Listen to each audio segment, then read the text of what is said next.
Assalamualaikum warahmatullahi wabarakatuh.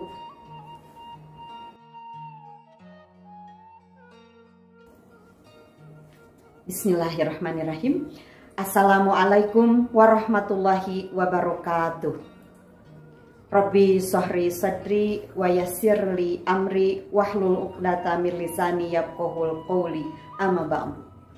Langkung tipayun sumangga urang panjatkeun puja sinareng puji ka Gusti Nu Maha Suci anu parantos maparin urang sadayana mangrewu kanikmatan utamina nikmat iman sareng nikmat sehat dugi ka urang tiasa kempel ngariung sok sanaos sacara virtual dina runtuyan kagiatan milangkala patrem anu ka-38. Salawat sinareng salam mugia salamina lumungsur ka pangkonan junjunan urang sadayana Kanjeng Nabi Muhammad sallallahu alaihi wasallam, ka para kulawargina, ka para sahabatna, ka para tabi'ina tug dugi ka urang salaku umatna. Hadirin sadayana, sate acan dilajengkeun kana iber pinunjul urang dugikeun heula runtuyan acara dina ieu kagiatan. Anu kahiji mangrupi bubuka, anu kadua pamapag ti pupuhu patrem, anu katilu iber pinunjul ti koordinator pasanggiri dilajengkeun ku bendahara saterasna aya pangwilujeng. Hadirin sadayana, luyu sareng runtuyan acara nu parantos didugikeun tadi sata acan didugikeun bewara pinunjul baris kasanggakeun pamapag ti ibu pupuhu patrem. Sumangga dihaturanan. Assalamualaikum warahmatullahi wabarakatuh. Puji sinareng syukur disanggakeun kana Maha Ghafur. Salawat wa salam mugi didugikeun ka junjunan alam Muhammad sallallahu alaihi wasallam. Dina dengep ieu simkuring salaku pupuhu patrem ngaraos bingah. Dumeh pasanggiri patrem nulis carpon bacain barudak parantos rengse prosesna sareng dinten ieu pisan. Insyaallah sakedap deui baris dibewarakeun pinunjul-pinunjulna wakil pupuhu patrem anu oge salaku koordinator kegiatan pasanggiri. Alhamdulillah naskah nu lebet tina 2 kategori sawawa sareng siswa seueurna aya 67 naskah. Tangtosna eta naskah teh diajen ku dewan juri nu diwangun ku 2 tim. Nyaeta tim juri kategori sawawa sareng tim juri kategori siswa.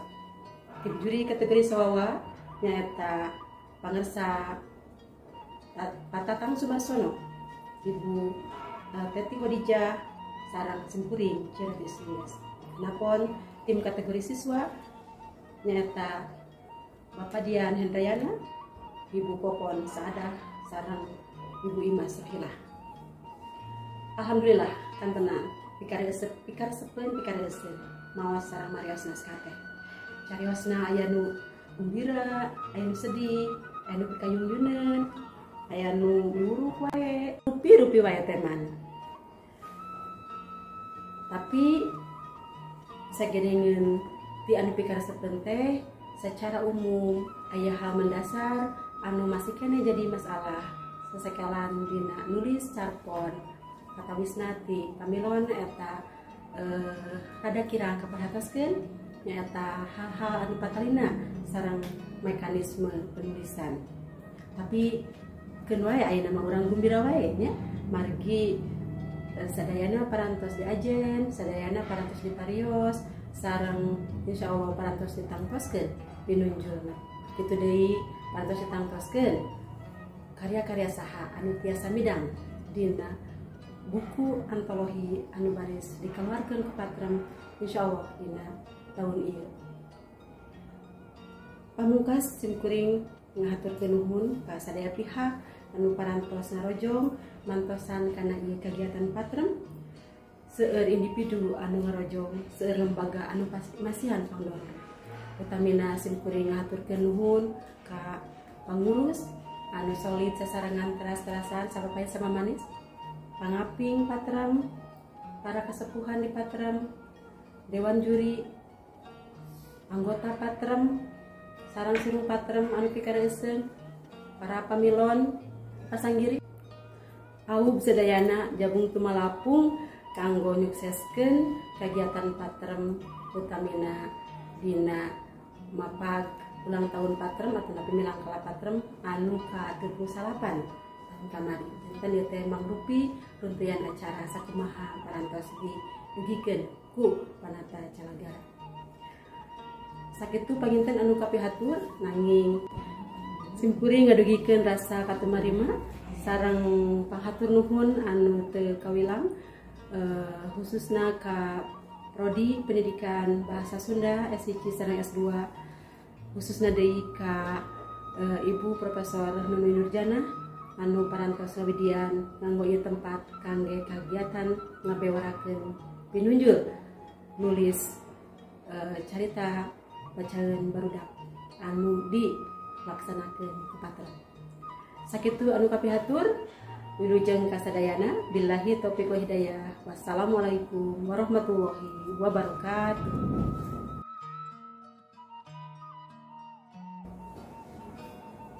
Bismillahirrahmanirrahim. Assalamualaikum warahmatullahi wabarakatuh. Bewara pinunjul pasanggiri patrem nulis carita pondok bacaan barudak kategori sawawa. Pinunjul katilu judul carpon kertas kakapalan karya Giwangkara Sumirat, Sandi Asma, Asep Sudiana SPD, guru di SMP 2 Japara Kuningan. Pinunjul kedua judul carpon Cengcelengan Aki karya AR di Puspanagara, Sandi Asma, Anissa Rahma, guru SMP Negeri 12 Bandung. Pinunjul kahiji judul carpon Siomay Mang Hasan karya Agus Sugianto, guru SMP Negeri Suranenggala Kabupaten Cirebon. Lajengkeun kategori siswa. Pinunjul katilu judul carpon Balik Kalembur karya Aufa Sabila, siswa SMP Negeri 8 Cimahi. Pinunjul kedua judul carpon Ujang Sapedah Jeung Corona karya Rizky Nurrohman, siswa di SMP Negeri 5 Cimahi kelas 8C. Pinunjul kahiji judul carpon Sofia Jeung Mang Tahu karya Naila Huwaida Mutmainah, siswa SMA. Bandung 21 Februari 2022. Ditawisku koordinator pasanggiri Lili Sendrayani Saputra sareng pupuhut patrem C. Reti Isnendes.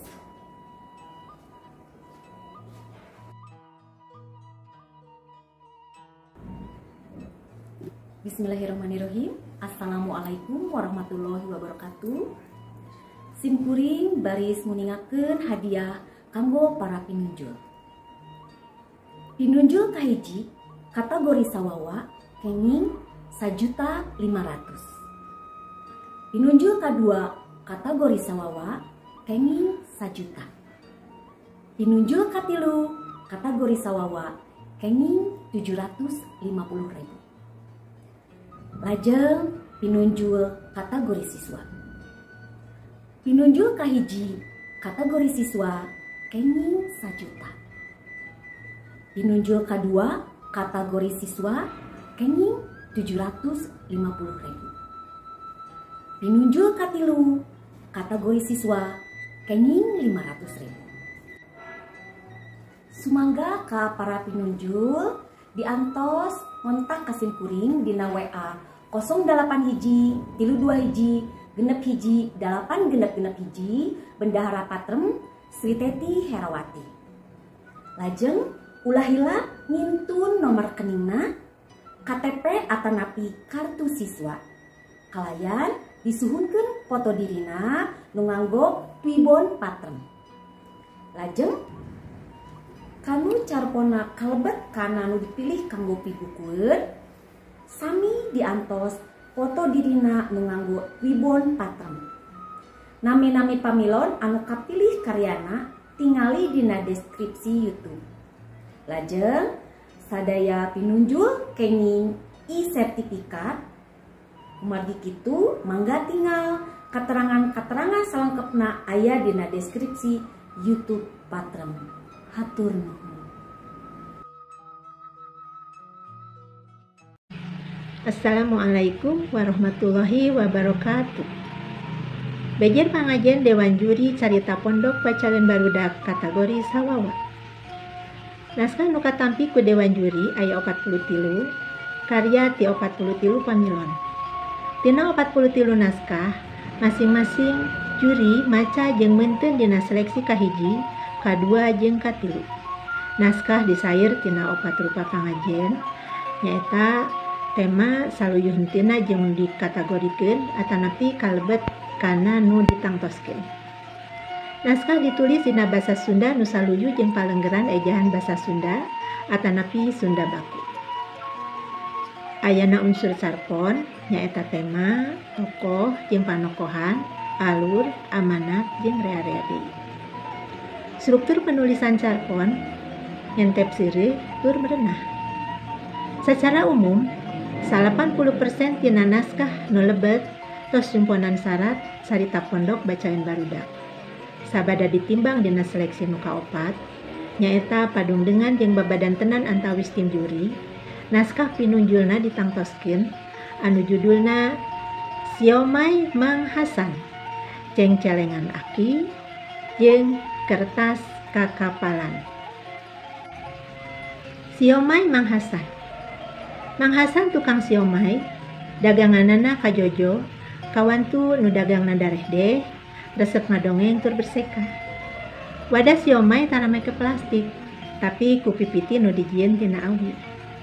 Kaleuwihan sajena, Mang Hasan teh disiplin, tara ngaladangan mun barudak waktuna diajar. Salila daring, Nia remen sono ka Mang Hasan. Waktuna aya pengumuman sakola dibuka deui, Nia jeung papada baturna kacida atohna. Basa kaciri aya tukang siomay, Nia jeung pada baturna baru ngaheun pisan. Tapi nu dagangna ganti ku budak ora, sabab Mang Hasan mah maot alatan katerap Covid. Ayeuna mah wadah siomayna oge jadi make plastik. Atuh Nia nu salila ieu sono kana siomay Mang Hasan teh tetulus jajana.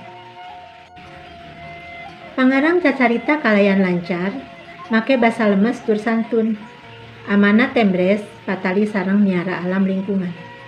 Sagadengeun ti eta, karasa pisan ayana kanyaah nu nganteng antara sesama manusia, nu diwakilan ku Mang Hasan tukang siomay, jeung Nia siswa SD oge babaturanana. Cengcelengan Aki. Adi hayang boga HP, pedah ngarasa era, salila diajar daring nginjem laptop wae ti Dani. Kabeneran kolotna Dani teh boga usaha software house. Jadi kadang aya laptop nu teu dipake, nyaeta nu ku Adi diinjem. Akhirna Adi meupeuskeun cengcelengan hayamna. Duitna dihitung 1 juta leuwih saeutik. Dimahieun keur meuli HP. Manehna indit ka pom bensin, rek nukeurkeun resehna ku duit lambaran. Waktu balik di pom bensin, Adi nempo aki-aki tukang dagang cengcelengan. Cenah rek balik ka Plered, tapi cengcelenganna can aya nu meuli.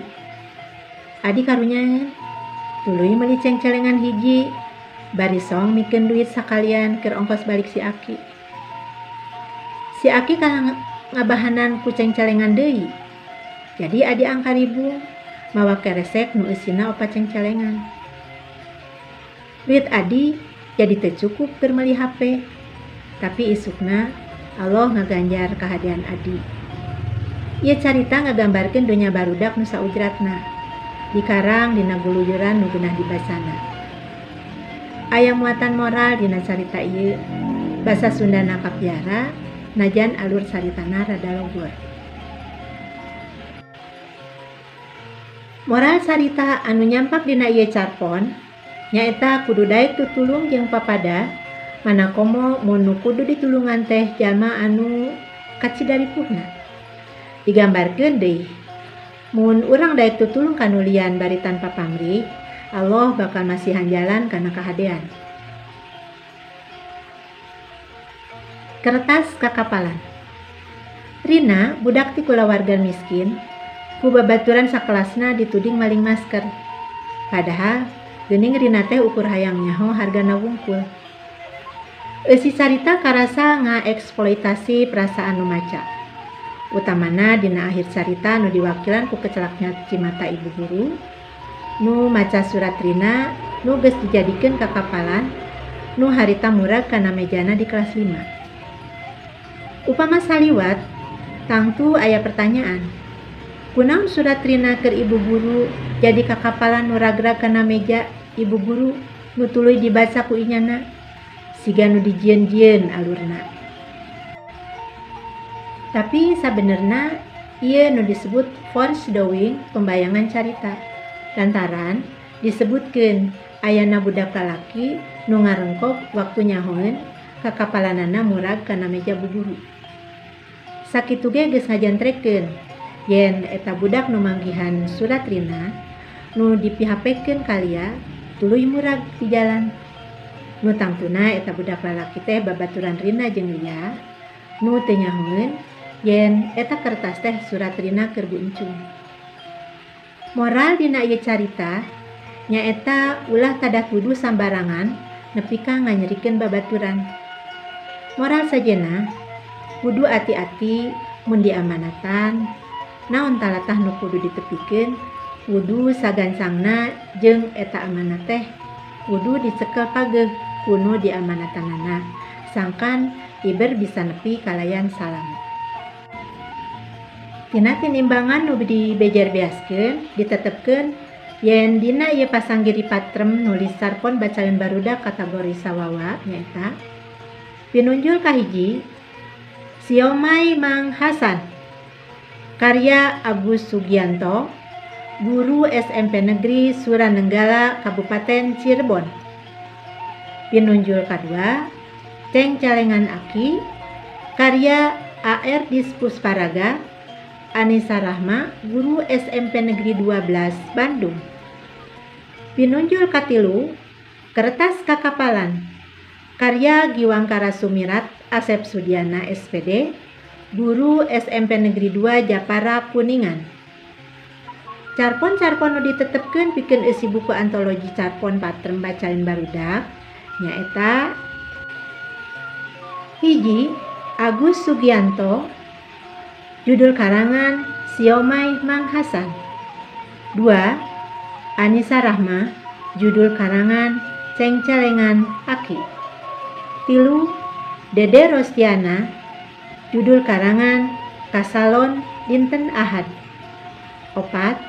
Evi Aulia, judul karangan Meeling Poe Indung. 5. Eli Herlina, judul karangan Amanat. 6. MH Ubaidillah, judul karangan Si Meles Kameumeut. 7.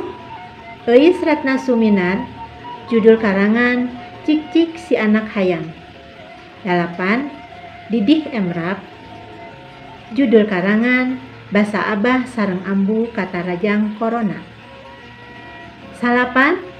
Giwangkara Sumirat, judul karangan Kertas Kakapalan. 10. Herni Nuraini, judul karangan HP Nisa. 11. Ida Hartini, judul karangan Nurek Menang Beasiswa. 12. Isur Suryani, judul karangan Sarebu Origami. 13. Kamila Sari, judul karangan Muru Pangharepan. 14. Kiki Pratiwi, judul karangan Mugia Ma Enggal Damang. 15. Leli Mulyawati, judul karangan Kanyaah Aki. 16. Linayati, judul karangan Ku Covid. 17. Pipin Dasripin, judul karangan Jembar Hate. 18. Roy Rukmana, judul karangan Eling-eling Ngurang Kali. 18. Ucu Siti Romlah, judul karangan Sasalad Covid di Pasantren. 20. Walid Muhammad Taufik, judul karangan Hadiah Jeung Rahasia. Ditetapkan di Bandung 21 Februari 2022. Dewan Juri Tatang Sumarsono, Teti Hodijah, Ciereti Isnendes. Assalamualaikum warahmatullahi wabarakatuh. Bismillahirrahmanirrahim. Sampurasun. Bejer pangajian Dewan Juri Carita Pondok Bacaeun Barudak kategori siswa. Naskah nu katampi ku Dewan Juri aya 23 naskah ti 22 urang pangarang. Tina 23 naskah teh masing-masing juri maca dina seleksi nu kahiji, kadua, jeung katilu. Tina 3 kali seleksi eta naskah disair tina 4 rupa kriteria. Nyaeta hiji, tema saluyu atawa henteu jeung anu tos dikategorikeun. 2. Naskah ditulis dina basa Sunda nu saluyu jeung palanggeran ejahan basa Sunda tur ngagunakeun basa Sunda anu baku. 3. Ayana unsur carita pondok saperti tema, tokoh jeung penokohan, galur, amanat, jeung rea-rea deui. 4. Struktur nulis carpon anu ngantep seureut tur merenah. Secara umum, tina naskah anu tos lebet teh nyumponan disebut carita pondok kanggo bacaeun barudak. Sanajan aya carita pondok anu adegan basana teh kapangaruhan pisan ku adegan basa Indonesia tina tarjamahan. Sabada ditimbang tina seleksi anu kaopat nyaeta padungdengan jeung babadantenan antawis tim juri, ieu naskah pinunjul teh ditangtoskeun sapertos ieu. Sofia jeung Mang Tahu, Ujang Sapedah jeung Corona, balik ka lembur. Sofia jeung Mang Tahu. Sofia resep pisan kana crispy tahu. Kenae cenah tinimbang rispikeun korsi. Ari pek tukang tahu langgananana teh geus aya kana samingguna henteu datang hider. Puguh we Sofia jeung kulawargana leungiteun ka cida. Sanggeus dipapaikeun, tetela tukang tahu jeung kulawargana jeung pamajikanana keur isolasi mandiri lantaran kakeunaan ku virus COVID-19. Kulawarga Sofia jeung tetangga kompleks sabilulungan nyarumpang samampuhna. Barang-barang sumbangan eta teh ditunda di hareupeun imah Mang Tahu deukeut panto imahna. Dilengkepan ku surat anu sacuwir. Isi suratna teh harepan sangkan Mang Tahu jeung pamajikanana geuwah cager saperti sabihara-sabihari. Mang Tahu kacida bungah jeung kagagas ku kahadean tetangga-tetanggana teh. Carpon ieu unggul di antarana lebah gaya tuturna. Nyaritakeun sasalad Covid, tapi henteu tembong alum, henteu tembong mumun. Sabalikna malah hegar direumbeui ku heureuy, direumbeui ku banyon. Basa nu digunakeunana merenah, plastis, lancar, genah dibacana. Pangarang wani ngagunakeun basa deungeun diadaptasi kana latah Sunda cara nuliskeunana. Ejahan digunakeun kalawan merenah tur disiplin. Amanatna jelas, nyaeta kapadulian sasama manusia kanu keur keuna ku kamusibahan. Galurna basajan tapi logis. Ujang Sapedah jeung Corona. Ti keur kelas 8 mula, Ujang hayang meuli sapedah. Ka sakola teh hayang make sapedah jiga babaturanana. Ujang nabung keur nyumponan eta kahayangna teh. Tapi nalika sapedah geus kabeuli, sasalad Covid datang. Ujang kakara ngajaran sapedah di lingkungan kompleks. Can kungsi make ka sakola. Wayahna da kudu numpi, diajarna ge apan daring di imah. Napi kalau lulusna di SMP, ujang teu kungsi make sepeda ke sekolah. Da kegiatan diajarna oge teu kungsi normal. Ngan ujang bisa ngupahan maneh. Keun cenah mun Covid geus sirna, sepeda bisa dipake dina poe Minggu. Teknik muka carita ieu carpon kawilang hade. Basa nu digunakeunana lancar, ngaguluyur, galurna logis sabab akibatna, temana cocok jeung nu tos ditangtukeun. Tur dialog-dialogna hirup. Amanat ieu carpon oge jelas. Nyaeta teu kudu ngarasula ku ayana Covid-19, tapi kudu wayahna kudu bisa narima kana kaayaan jeung tetep kudu boga pangharepan. Balik ka lembur. Dedi hayang miang ka Jakarta pikeun neangan pangupat jiwa, sangkan darajat kahirupanana ngaronjat. Sanggeus pindah karasa, horeng digawe di Jakarta teh lain aya kamarasan. Nya gajihna mah gede, tapi awakna capek. Jaba waragad hirupna teh beda jauh jeung keur di lembur. Keur kitu teh sasalad corona datang deui. Dedi awalna teu percaya kana ayana virus corona. Tapi sanggeus babaturanana loba nu katepaan, kakara Dedi percaya. Komo sanggeus inyana sorangan mah nu katepaan. Sanggeus dirawat di rumah sakit tepi ka cageurna, Dedi maksakeun rarencepan mulang ka lemburna. Ku Dedi kapanggih horeng darajat kahirupan teh aya di lemburna sorangan. Pangarang geus hasil ngahirupkeun suasana. Ngadeskripsikeun kaayaan tepi ka bisa kagambar suasanana ku nu maca. Ieu carpon sacara aktual ngasongkeun isu corona antara nu percaya jeung anu teu percaya. Isu konspirasi ngeunaan corona disabit-sabit dina ieu carpon. Tinimbangan anu tos dibejer-beaskeun tadi ditetepkeun yen pinunjul dina ieu pasanggiri patrem nulis carpon bacaeun barudak kategori siswa nyaeta. Pinunjul kahiji, Sofia jeung Mang Tahu, karya Naila Huwaida Mutmainah. Pinunjul kadua, Ujang Sapedah jeung Corona, karya Rizky Nur Rohman. Pinunjul katilu, Balik ka Lembur, karya Aufa Tasbita. Carpon-carpon anu ditetepkeun pikeun eusi buku antologi carpon patrem bacaeun barudak diberendelkeun ieu. Hiji, Sofia jeung Mang Tahu, karya Naila Huwaida Mutmainah. 2. Ujang Sapedah jeung Corona, karya Rizky Nur Rohman. 3. Balik ka Lembur, karya Aufa Tasbita. 4. Kampung Kulon, karya Nida Sifa Aulia. 5. Bendu, karya Risma Kamelia. 6. Cipanon Irma, karya Salma. 7. Meser obat kanggo bapa anu nuju isoman, karya Adli Akbar Al-Fahri. 8. Risa jeung ucing-ucingna, karya Balebat Tanjung Aruman.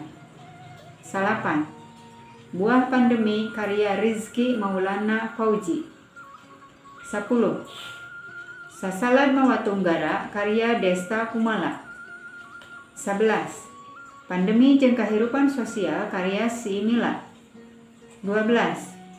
Junti Urang Rek Nganjang, karya Fahmi Abdullah Yusuf. 13. Nyalindung, karya Arif Fadilah. 14. Babaturan, karya Gabriele Nicholas. 15. Puraga Tamba Kadengda, karya Pipih Siti Fadilah. Ditetepkeun di Bandung 21 Februari tahun 2022. Dewan Juri, Imas Rohilah ditanda tangan, Dian Hendrayana ditanda tangan, Popon Saadah ditanda tangan. Sakitu nu kapihatur. Hatur nuhun. Alhamdulillah ku dibewarakeunana para pinunjul pasang diri patrem nulis carita pondok bacaeun barudak janten tawis rengsena kagiatan milang kala patrem anu ka-38. Wilujeng ka sadaya pinunjul nulis carita pondok bacaeun barudak. Wassalamualaikum warahmatullahi wabarakatuh.